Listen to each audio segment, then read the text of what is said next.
귀한 찬양 감사합니다. 찬양 너무너무 좋았고, 믿음의 축복이라는 그 제목도 너무 좋죠. 그죠? 솔로몬의 영어보다 믿음의 축복, 나는 결코 빼앗기지 않으리. 오늘 여러분 이 찬양 들으시고 여러분 믿음의 축복 받으시기를 축원합니다.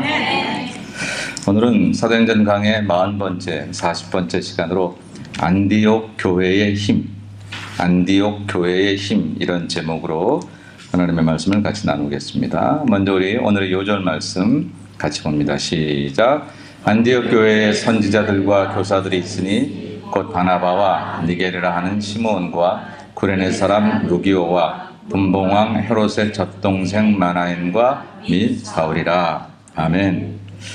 이 5명의 사람의 이름이 있습니다. 이 구절을 요절로 정한 것을 생각해 보면 이 사람들이 뭔가 중요하구나. 안디옥 교회의 힘인데 설교 제목이 안디옥 교회의 힘이라고 하는 것이 이 사람들을 통해서 나왔나 보다 우리가 유추할 수 있겠습니다. 지금 우리는 사도행전 13장에 들어갑니다. 1장부터 시작해서 여기까지 왔는데, 이미 말씀대로 사도행전 1장 8절에 예수께서 온 땅끝까지 복음을 전하라고 하신 그 말씀의 구조대로 이제 그 구조가 이루어져 있다고 얘기를 했습니다. 예수님 말씀하시기를 성령이 너에게 임하시면 너희가 권능을 받아서 예루살렘과 온 유대와 사마리아와 땅끝까지 이르러 점점 이렇게 확대되지요. 그 동선이 점점 확대되어 땅끝까지 이르러 내 증인이 되리라. 이렇게 예수님께서 말씀을 해주셨어요. 이게 예수님께서 세상에서의 유언이었습니다. 그분은 살아계신 분이니까 유언이란 말이 안 어울리지만 세상에서 이제 올라가신 것을 생각하고 말해보면 세상에서의 마지막 말씀이셨어요. 제자들이 이 말씀을 깊이 마음에 새기고 복음을 전하는데 그 선교의 동선이 딱 저거와 같았고, 사도행전 자체가 딱 저 말씀으로 예루살렘, 유대, 사마리아와 땅끝 그렇게 확대되어 나가는 것을 볼 수 있습니다. 사도행전 1장에서 7장까지 예루살렘의 선교 이야기를 합니다. 주로 베드로를 중심한 그런 이야기들입니다. 사실 이 예루살렘 교회가 아무리 커도 우리끼리 너무 좋아 그리고 끝나면 이방 선교는 이루어지지 않아요. 어쩌면 예루살렘 교회가 너무 좋고 너무 잘 되면 상대적으로 이방은 빈곤해질 수 있는데 하나님이 예루살렘 교회에 핍박을 당하게 하시더라고요. 이럴 수가. 그 어려운 지역에 어린 싹처럼 막 자라난 예루살렘 교회를 보호하셔도 이게 시원치 않을 마당에 핍박을 하시는 것을 하나님이 방치하시다니 이렇게 얘기할 수 있는데요. 오히려 그 핍박이 예루살렘에 머물지 않고 그 복음이 유대와 사마리아로 퍼지게 8장서부터 12장까지 그렇게 얘기합니다. 7장에서 핍박을 받은 유대인들이 예루살렘을 넘어서 벽을 넘어 유대와 사마리아로 복음 들고 도망을 갔는데, 도망간 그곳에서 또 그것이 불꽃이 되고 씨앗이 되어서 그 지역을 살리더라라고 하는 것이지요. 핍박받는 게 즐거운 일 아니었고 핍박을 받으면서 나는 선교 때문에 핍박을 받는 거야 그렇게 생각 안 했을 거예요.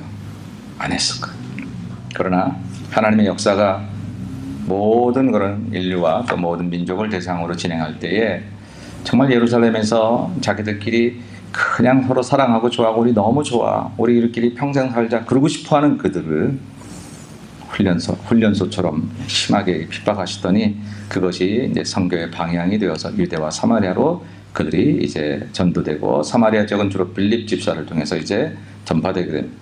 그리고 이제 13장부터 본격적으로 땅 끝까지 복음이 전파되는 이야기를 합니다. 중심은 바울이 나오고 바울의 제1차 선교 여행이 13장부터 시작이 돼서 28장 로마에서 마지막 그가 복음을 전하는 걸로 끝나요. 사도행전 28장 마지막 절을 보면 뭔가 이 끝맺음을 딱 안 맺고 있는 느낌이에요. 그 다음에 제2탄이 나올 것 같은데 이렇게 무슨 드라마 보고 나면 마지막이 끝나긴 끝나는데 시리즈 2가 나올 것 같은데 그런 기분이죠. 마지막 28장에 사도 바울은 밤낮으로 복음을 전했는데 막는 자가 없었다는 거예요. 어디서? 로마에서. 그렇게 로마를 가고 싶어 했던 그가 죄수의 몸으로 로마를 가더니 로마에서 복음을 전하는데 막는 자가 없다는 거예요. 그럼 29장은 무슨 얘기가 나올까요? 29장은 저와 여러분의 이야기가 나와야 되죠. 성경은 사도행전 1장에서 28장까지 충분합니다. 그 성경이 모자라서 29장이 필요한 게 아니라 오늘 그 29장은 28장까지의 하나님의 역사를 바라보던 사람들이 이제는 그 역사의 주인공 되어 우리가 그 일을 해나가야 되는 거예요.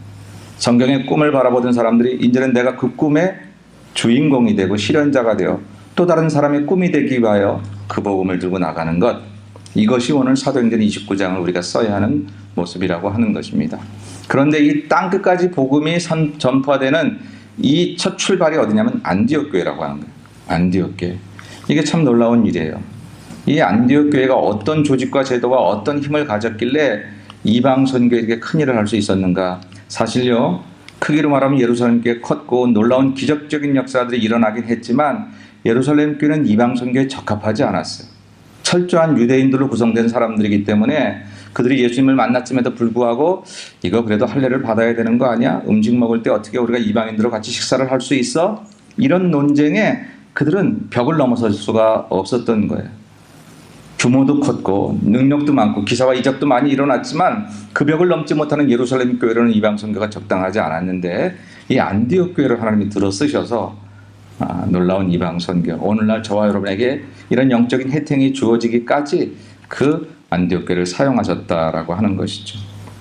도대체 안디옥 교회에 무슨 힘이 있었길래 여기 특별한 사람이 헌금을 기가 막히게 많이 해서 교회 터를 샀나?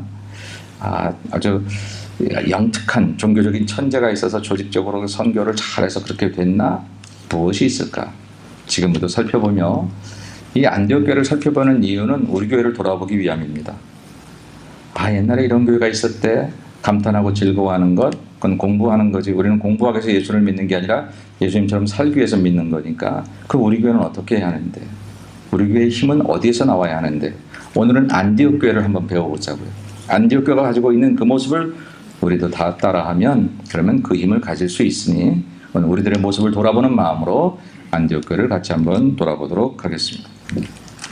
안디옥 교회의 특징을 살펴보면 안디옥 교회의 힘이 어디서 나왔을까라고 생각할 때 첫 번째로 얘기할 수 있는 게 뭐냐면 안디옥 교회는 연합하는 교회였다. 연합하는 교회. 연합하는 교회였다라는 뜻은 뭐냐면 이들이 연합할 수 없는 조건이 있었다, 이 얘기를 전제하는 거죠. 참 달라도 너무 다른 사람들이 모였다는 거예요. 난 저런 사람하고 평생 안 만날 거야. 그러던 사람들이 예수님 때문에 그 사람을 만났다는 거예요. 성질 다 죽었지. 내가 정말 예수님만 아니면 내가 이 성질? 근데 예수님 때문에 그 성질 버리고 서로를 용납하고 서로를 사랑하는 그런 교회가 되어졌다는 거예요. 특별하게 이 안디옥 교회가 조직과 제도와 어떤 세상적인 그런 능력을 성경은 설명하고 있지 않습니다.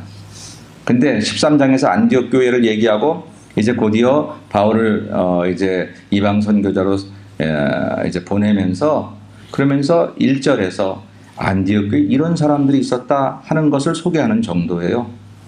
대단하게 소개하는 법이 없습니다. 근데 이 5명의 사람들의 이름이 이 안디옥 교회가 연합하는 교회였구나 하는 것을 우리에게 보여주고 있다라고 하는 것이죠. 이 사람들의 이름을 다시 한번 살펴봅니다. 첫째는 바나바라는 사람입니다. 바나바는 우리가 이미 공부했고 우리가 알고 있는 사람입니다. 초대교회 그래도 가장 모범적인 사람 중에 한 사람이라고 볼 수가 있고 유대인이며 레위인이었고 이 사람은 부자였습니다. 그런데 그 가진 것을 주님 앞에 모두 다 내어놓았죠.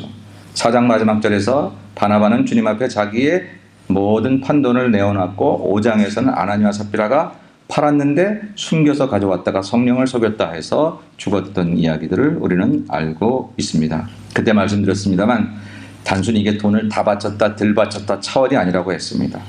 성령에 대한 자기의 정결함과 그 정직함에 문제가 있었던 아나니와 삽비라는 그런 일을 당했고 이 바나바는 많은 것을 가지고 있었지만 그 많은 것을 가지고 있는 것이 예수님에 대한 사랑을 방해할 수 없었던 그런 사람이라는 거예요. 어떤 이는 적게 가지고 있는데 그게 인생에 자꾸 걸림돌이 되는 사람이 있어요. 그게 뭐라고 도대체? 어떤 사람 많이 가졌으나 가진 것이 걸림돌이 되지 않고 주 앞에 다 드리고 헌신하고, 물론 주 앞에 드린다는 얘기가 알거지가 된다는 얘기가 아니에요.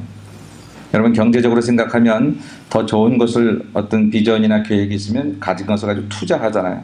투자함으로 재생산을 하는 게 경제적인 법칙입니다. 내가 아무리 가지고 있어도 투자하지 않는 이상 이 가지고 있는 것을 절약하는 정도로 내게 남는 거지 재생산은 되지 않습니다. 영적인 세계에서도 마찬가지거든요.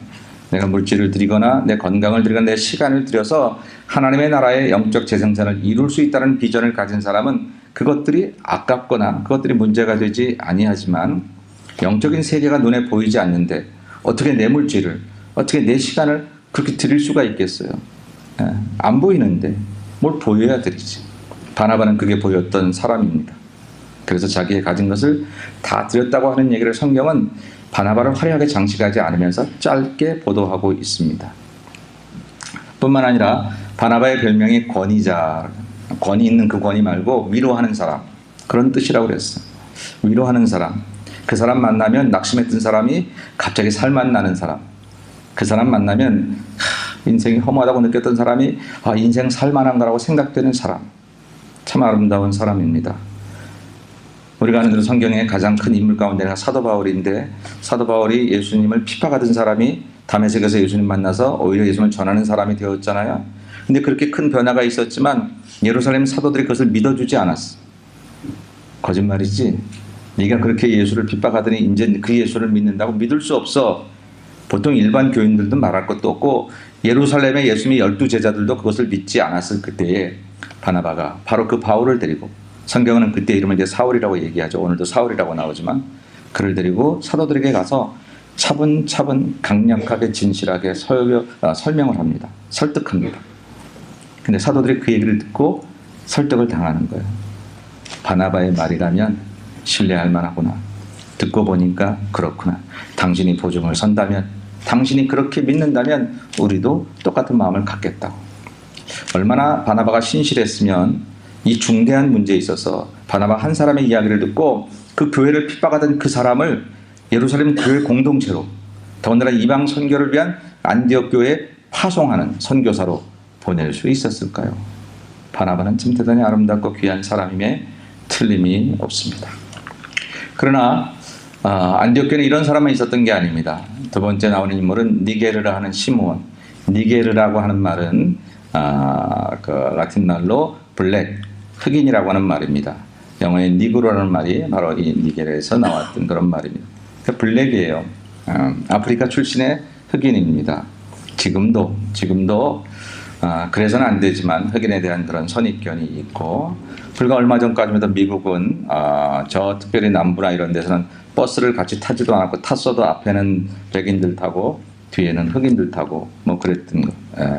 제가 아는 권사님이 한 30년 전에 노스캐롤라이나에서 햄버거 가게 맥도날드에 들어갔는데 자꾸 자기를 순서를 먼저 안 해주고 딴 사람을 해주더래요. 그래서 항의를 했습니다. 내가 먼저 왔다고.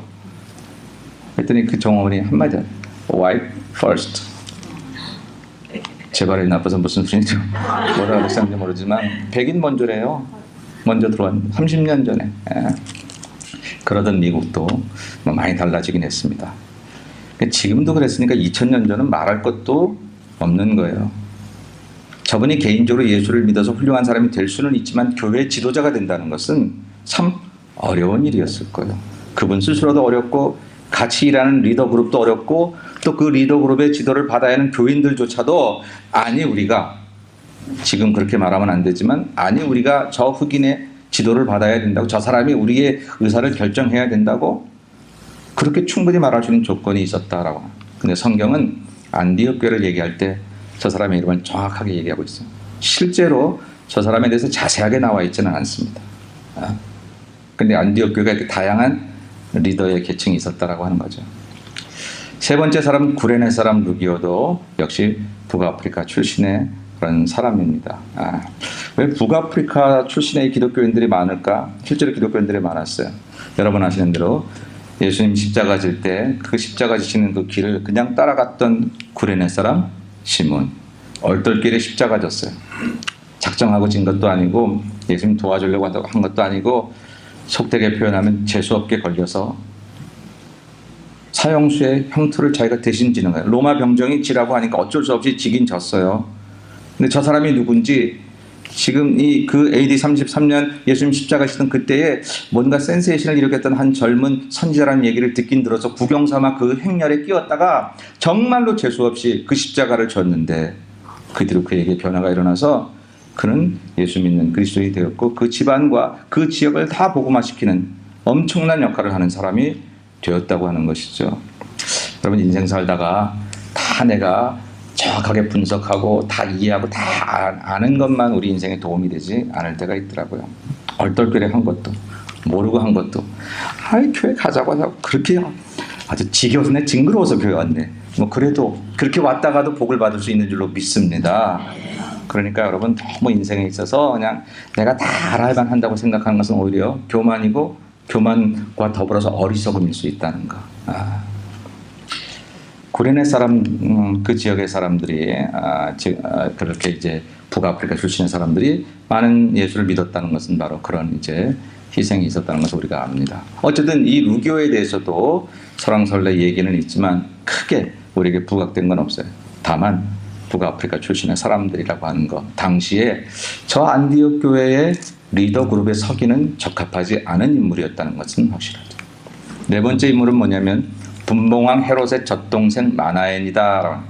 분봉왕이라는 건 뭐냐면 지역을 이렇게 갈라서 이렇게 분할해서 그 한 지역을 다스리는 왕을 말합니다. 우리가 아는 헤롯의 가장 잘 알려진 이런 헤롯 대왕인데 그 사람은 유대를 전체 통치했어요. 물론 로마가 유대를 이제 속국 삼고 식민지 삼아서 임명한 왕이지요. 전체를 통치하다가 헤롯 대왕이 죽고 나서 그 아들들이 땅을 나눠 가졌어요. 땅을 나눠 가져서 통치했던 그 왕들을 분봉왕이라고 말하는데 이 분봉왕 헤롯이라고 말했던 사람의 정확한 이름은 헤롯 안디바였습니다. 헤롯 안디바. 성경에 보면 세례 요한을 죽인 사람이에요. 세례 요한은 사실은 자기의 제수씨를 탐해서 그래서 이제 잘못된 불륜의 관계를 갖고 그것을 세례 요한이 지적을 하는 것을 기쁘게 여기지 않아서 오래 가뒀다가 어떻게 하면 죽일까. 근데 민중들이 선지자인 줄 아니까 함부로 죽일 수 없었는데 그 이제 불륜 관계를 맺었던 그 여인의 딸 헤로디아가 헤롯의 생일 때 춤추며 즐거워하니까 내가 모든 소원 다 들어줄게. 뭐 소원을 줄까? 그래, 들어줄까? 그러니까 이제 그 어머니가 세례 요한의 목을 달라고. 왕이만 한 마리가 어쩔 수 없어서 세례 요한의 목을 쳤던 그 왕이 저 분봉왕 헤롯, 정확히 말하면 헤롯 안디바입니다. 근데 이 마나엔이 그의 젖동생이라는 거예요. 젖동생이라는 표현은 같이 젖을 먹고 자랐다라고 하는 것입니다. 그건 무슨 얘기냐면 유모가 다 키워졌거든요. 저럴 때. 같은 유모 밑에서 자랐다는. 마나엔과 헤롯 안디바, 이 헤롯은 같은 유모 밑에서 자라난 친동생은 아니지만 같이 자라났던 동생과 같다라고 하는 거예요. 그러니까 왕족이었어요. 귀족 중에 한 사람이었습니다. 출신 성분으로 말하면 제일 화려한 사람이에요. 제일 대단한 사람입니다. 여러분, 같은 유모의 젖을 먹고 자라난 두 사람이 이 다음에 커서 한 사람은 하나님 나라의 원수가 되고 헤롯, 하나는 하나님 나라의 일꾼이 되었어요. 환경이 달라서 그렇게 된 것도 아니고 유모의 젖이 달랐던 것도 아니고 우리는 흔히 우리 살아가는 삶의 환경을 탓하고 조건을 탓하면서 내가 좀 더 좋은 조건을 만났더라면 내가 내 아버지가 그렇게 살지만 않았더라면 우리 뭐 이렇게 얘기를 많이 하잖아요.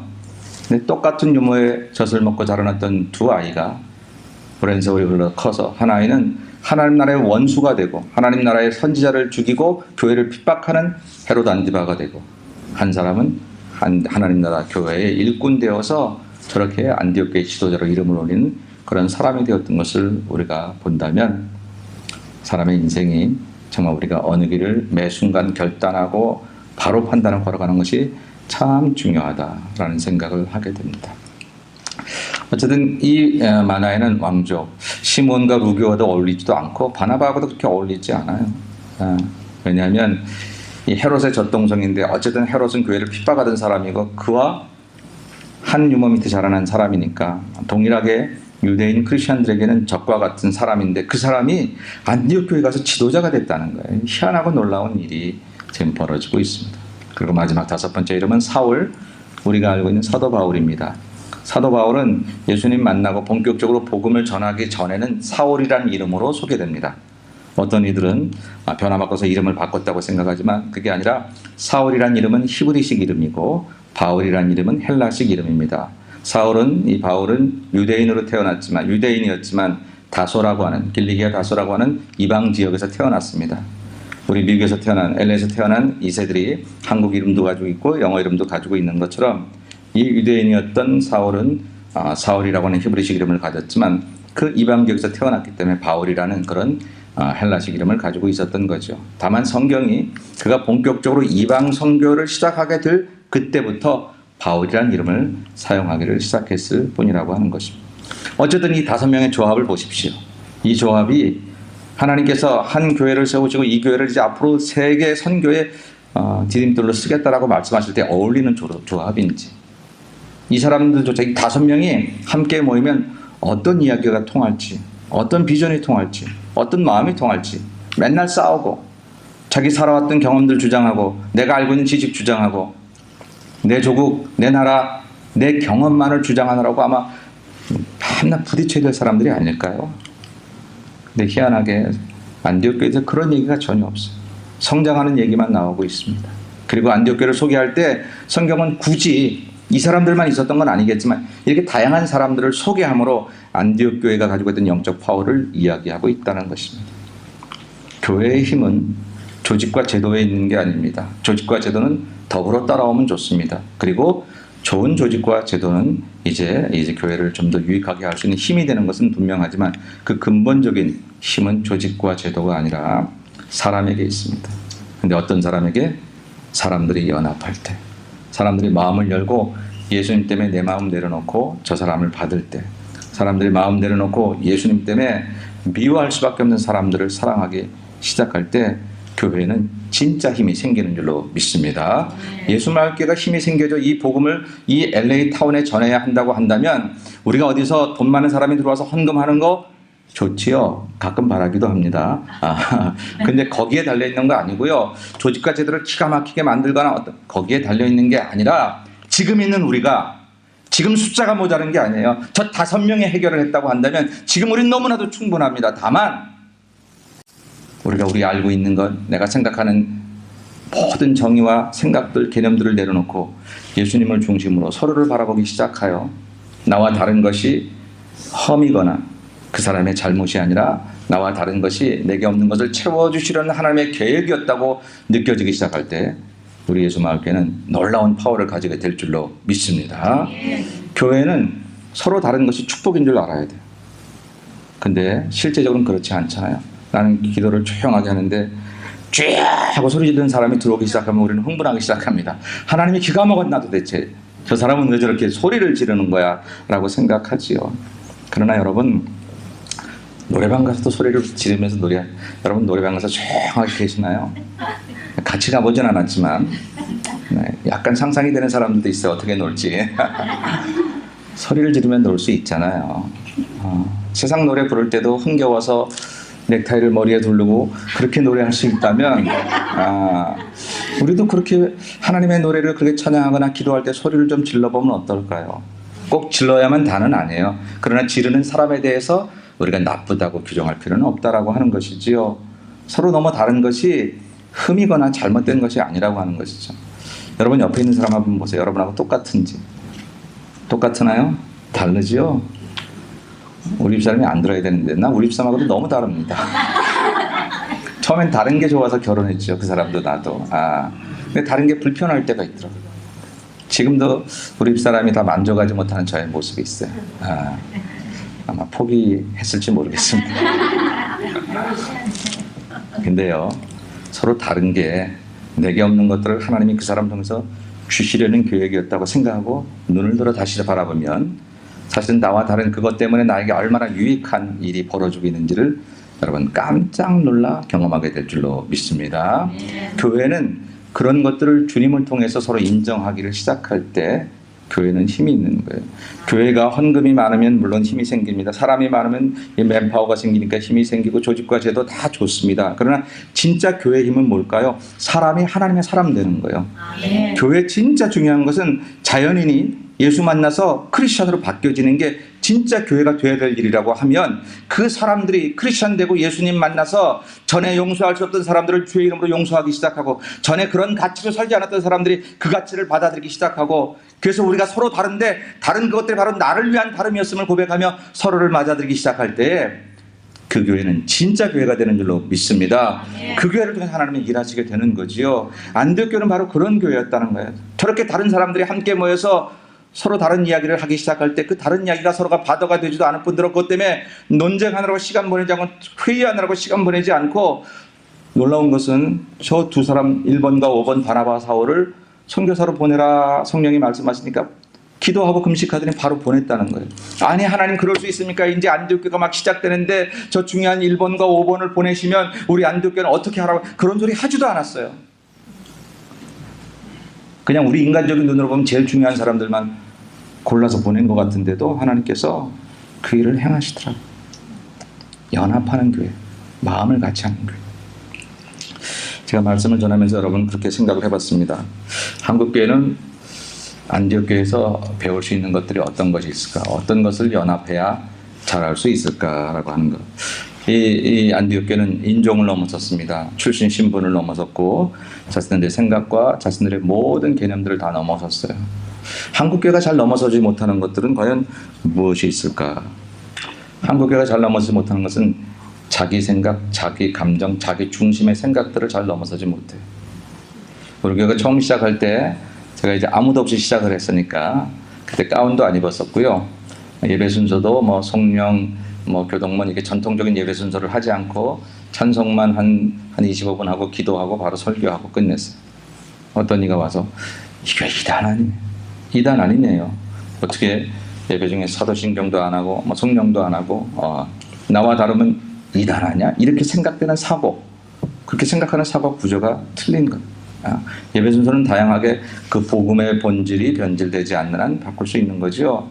그럼 새로운 상황에서 예배를 드리면 찬송만 이렇게 많이 드리니까 또 찬송을 통해서 은혜를 받을 수 있겠구나라고 생각을 한다면 그 사람은 분명히 그 예배를 통해서 은혜를 받을 텐데, 이거 이단하냐? 내가 어렸을 때 다녔던 교회는 이러지 않았는데, 내가 알고 있는 예배 순서는 이런 것이 아니었는데 저 사람 신학교는 나왔나? 뭐 이렇게 생각해 보면서 생각이 달라지기 시작하면 은혜를 못 받죠.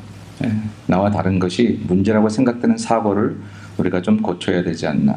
또 특별히 또 한 가지를 제가 목회하는 경험 속에서 생각해 본다면, 하나님이 싫어하시지 않는 감정들을 못 넘어서요. 내 마음에 하나님이 싫어하시는 감정들을 두는 것에 대해서 한국교인들이 약해요. 분노가 있어요. 근데 하나님이 그 감정을 싫어하세요. 분노는 하룻밤도 넘기지 말라 그랬어요. 근데 하나님 그럴 수 있으니까 제가 나를 분노케 했는데 내가 혼자 이러는 겁니까? 저 사람이 나를 분노케 했는데 내가 1년 12달 분노해도 시원치 않을 만큼 나를 건드렸는데, 그런데 여러분 그게 합당하지 않다는 거예요. 성경은 저 사람이 1년 12달 너를 분노케 할지라도 네 마음은 네가 책임져야 돼. 그 마음은 네가 점령해야 돼. 나를 분노케 하는 그 사람 때문에 내가 넘어져서 쟤 때문에 넘어졌다고 시험 들었다고 말하는 게 그게 믿음의 사람이 아니라, 그렇게 사탄이 나를 넘어뜨리려고 하여도 내 마음은 주의 말씀으로 정결케 해서 분노가 하룻밤을 넘기지 않도록 내 마음을 하나님의 사랑으로 채우는 것이 그게 예수 믿는 사람인 줄로 믿습니다. 그거를 해야 돼요. 그것들을 넘어서서 사람들을 사랑해야 돼요. 목사와 장로가 서로 알력을 가지고 다투면서 그 교회를 성장하겠다니, 혹시 헌금 많이 해서 의자 사고 건물 사고 뭐 사고 그럴 수 있을런지 모르지만 그게 하나님의 교회의 모습이 아니잖아요. 그 목사 때문에, 그 장로 때문에 그 교회는 점점 더 하나님이 원하시지 않는 교회가 될 수밖에 없는 거예요. 그 권사와 그 집사가 서로 사랑하지 않는 것, 하나님의 뜻이 아닌 줄 알면서도 내 마음의 감정을 해결할 수 없어서, 나를 이렇게 괴롭게 한 그 사람을 내가 인정할 수 없어서, 그래서 그렇게 그것 때문에 내 마음의 감정들을 방치하는 것은 저 사람에 대한 나의 분노가 정당한 것을 얘기하는 것이 아니라 하나님 편에서 볼 때는 교회를 깨트리는 행위예요. 물론 어려워요. 저도 어렵습니다. 목사님들 사이에 가서도 제가 친한 사람 목사님들하고 주로 얘기합니다. 당연해요. 그러나 여러분, 그렇다고 해서 친하지 않은 목사가 말하는 것에 무조건 반대하거나 파당을 가르거나 편을 가르면 안 될 거 아니겠습니까? 목사들도 그럴 수 있으니까 참 뭐 할 말 없지만 우리 모두가 넘어서야 될 부분들이 많다라고 하는 거예요. 우리 마음에 하나님이 원하시지 않는 것들을 이제 좀 넘어서서 하나가 되어야 돼. 하나가 되어야 되는데 내 감정 때문에 하나가 되지 못하면, 같이 기도하자는데 손 붙잡을 수 없다면, 같이 마음 나누는데 의견을 얘기할 수 없다면, 저 사람이 있는 한 나는 거기에 끼울 수 없다. 어떤 분이 그런 얘기했어요. 나는 저 사람이 천국 간다면, 여기다 얘기해서 죄송한데 저 사람이 천국 간다면 나는 그 천국 안 갑니다. 세상에. 저 사람이 천국 간다면 나는 그 천국 안 간다는 거예요. 그래서 제가 아주 조용하게 얘기했습니다. 그래도 가야 되는데 내가 싫은 사람이 천국에 있어도 그래도 나는 천국에 가야 되는데 천국을 몰라서 그렇지. 안디옥 교회는 너무 다른 사람들이 모였습니다.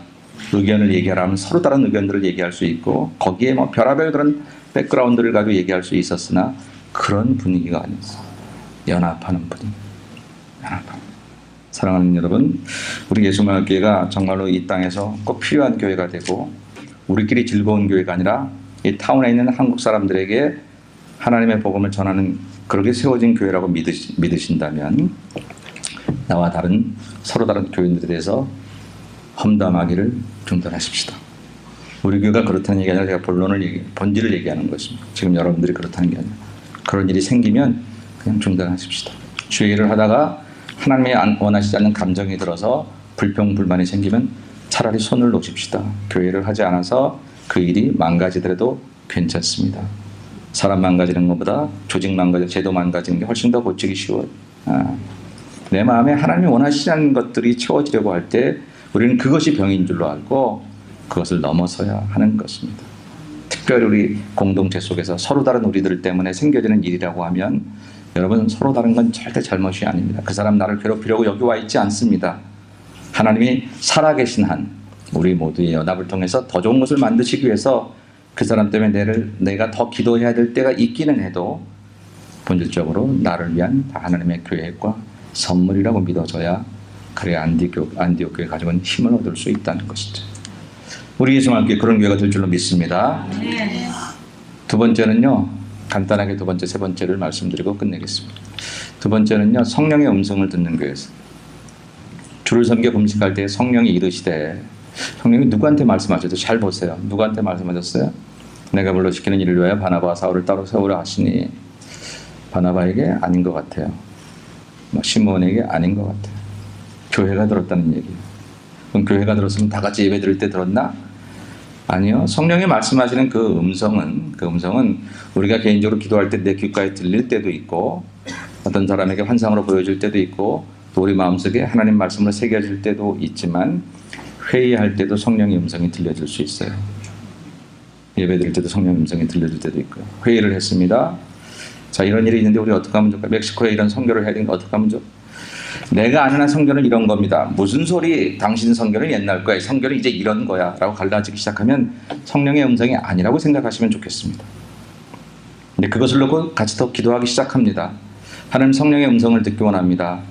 똑똑한 목사, 똑똑한 장로의 이야기를 듣는 게 아니라 성령께서 직접 말씀하시는 음성을 듣기를 원합니다. 라고 기도하시다가 마음이 자연스럽게 모아지고 생각이 모아지고 분명히 내가 반대하던 생각이 있는데 괜찮게 들려지고 그렇게 되어질 때 성령께서 우리 모두의 마음을 만지시고 우리 모두에게 동일한 음성을 들려주시는 것인 줄로 믿으셔야 합니다. 성령께서 A에겐 이렇게 말씀하시고 B에겐 이렇게 말씀하실 리가 있겠습니까? 이 사람은 이 길 가라 하고 이 사람은 이 길 가는 게 참된 길이라고 말씀하실 리가 있겠습니까? 서로 달리 살았어도 한 길 가게 만드시지요. 우리 교회가 성령의 음성을 듣는 교회가 된다면 우리 모두 공동적인 음성을 듣게 될 것입니다. 아니, 직접 기도하다 듣지 못해도 설명을 들어서 그 음성을 알게 될 것이고 회의를 하다가 그 음성을 알게 될 것이고 밥을 먹으면서 얘기하다가도 동일하게 그런 음성을 듣게 될 것이다 라고 하는 것입니다. 중요한 사실은 성령의 음성을 듣는 교회가 되겠다고 다짐해야 합니다. 우리 교회 누구 오피니언 리더가 똑똑한 사람이 있어서 그 사람 얘기라면 내가 늘 오케이야 그 생각 이제 버리고 목사 이야기라고 해서 무조건 오케이 그것도 버리고 성령께서 말씀하시는 음성을 목사님을 통해서 주실지 누구를 통해서 주실지 모르지만 하나님이 세우신 영적 질서를 하나님이 무시하시지 않으시니까 죄정을 통해서도 많이 말씀하시고 기도하는 사람을 통해서 많이 말씀하시겠지만 어쨌든 그 음성을 듣겠다고 하는 생각이 들어야 합니다. 왜냐하면 사람은 듣고 싶은 게 들리기 때문입니다. 왜 이렇게 험담하는 사람이 많아? 왜? 여러분 아시나요? 그 마음에 누구 험담하는 걸 자기도 모르게 즐기고 있어요. 그러면 그 소리 잘 들려요. 내 주변에는 전부 다 이상한 소리 하는 사람만 있어. 내가 그거 즐기고 있는 거예요. 깜짝 놀라셔야 돼요. 좋은 거 듣기 원하시면 좋은 게 들리기 시작합니다. 아름다운 얘기 듣기 원하시면 아름다운 얘기 들을 수 있습니다. 성령의 음성을 듣겠다고 다짐하지 않아서 성령의 음성이 안 들리는 거지 어느 날 갑자기 잠자다 일어나서 내게 귓가에 울리는 소리만 찾으니까 그렇지 평소에 성령의 음성을 듣겠다고 다짐하시고 기도하시고 사시면 하나님께서 말씀하시는 잔잔한 음성이 들리게 될 줄로 믿습니다. 우리 예수마을교회는 그 누구의 소리가 아니라 성령의 음성을 듣는 그런 교회가 되기를 축복합니다. 마지막으로 이 교회는 기도하는 교회였습니다. 성령의 음성을 듣고 금식하며 기도하고 두 사람에서 안수하여 보냈다. 더 이상 다른 설명을 하지 않겠습니다. 기도하는 교회라는 건 뭐 다 마찬가지. 근데 초대교회, 특별히 사도행전에 나타난 교회들의 기도의 특징을 보면 합심 기도가 많아요. 희한하게. 예, 예수님 부활 승천하시고 이제 기다려라 그럴 때도 합심해서 기도했어. 성령 받을 때도 합심해서 기도했어. 베드로 옥에 갇혔을 때도 합심해서 기도했어. 문제가 있거나 그들이 하나님의 뜻을 구할 때 합심해서 기도해서 개인적으로 기도하는 거 틀린 거 절대 아니고 개인적으로 기도 많이 하셔야 됩니다. 그런데 교회를 향한 하나님의 뜻과 이 세대를 향한 하나님의 뜻은 개인적으로 주시기도 하시지만 교회의 합심 기도를 통해서 주실 때가 많습니다.